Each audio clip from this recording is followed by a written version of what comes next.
আমার SSC point হচ্ছে 3.11 আর HSC হচ্ছে 3.25, যেটা দিয়ে ন্যাশনাল আবেদন করার মতো আমার যোগ্যতা ছিল না। এই ছেলেটা অপদার্থ, যেখানে ন্যাশনাল পড়ার মতো যোগ্যতা ছিল না, সেই ছেলেটা আজকে বাংলাদেশের শ্রেষ্ঠ বিদ্যাপীঠের একজন স্টুডেন্ট। একটা পয়েন্ট বা একটা জিপিএ কারো ভবিষ্যৎ নির্ধারণ করে দিতে পারে না। মসজিদে যদি নামাজ পড়তে চাই, সেখানেও ভাইয়ার যে পিডিএফ গুলো আছে, আমি পিডিএফ গুলো সেখানেও পড়তাম।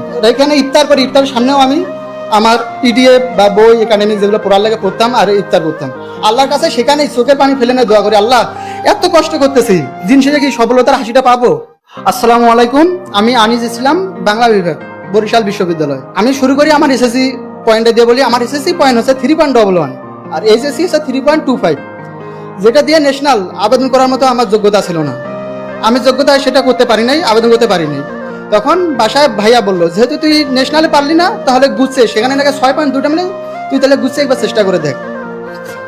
আমি সেটা চেষ্টা করার জন্য বললাম ভাইয়াকে। ভাইয়া বললো তা ঠিক আছে, ভাইয়া আমাকে বই কিনে এনে দেয়। বই নিলাম, নিয়ে এনে শুরু করলাম অ্যাডমিশন জার্নি। ফার্স্ট টাইমে দিলাম পরীক্ষা, দিয়ে এনে সেখানে আমার 3টা মিলে 31.25 আসে, যার মধ্যে ইংলিশে ছিল 1.25, 1.25, আর বাংলায় ছিল 18, আর জিকেটা ছিল মনে হয় 11। তখন খুবই ভেঙে পড়লাম।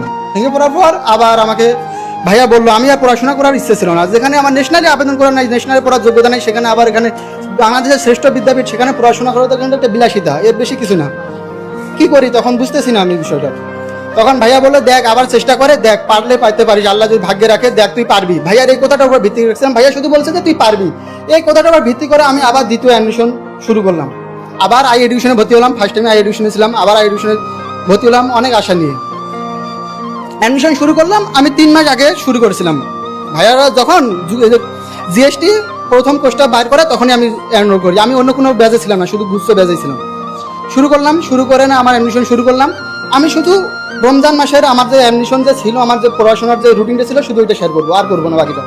আমার এরকম ছিল, মানে রোজার মাসে নাকি সেখানে একটা হরফ বললে 70 নেকি পাওয়া যায়, সেখানে আমি সেটা করতাম না। আমি রুমে যদি মসজিদে যদি নামাজ পড়তে চাই, সেখানেও ভাইয়ার যে পিডিএফ গুলো আছে, আমি পিডিএফ গুলো সেখানেও পড়তাম।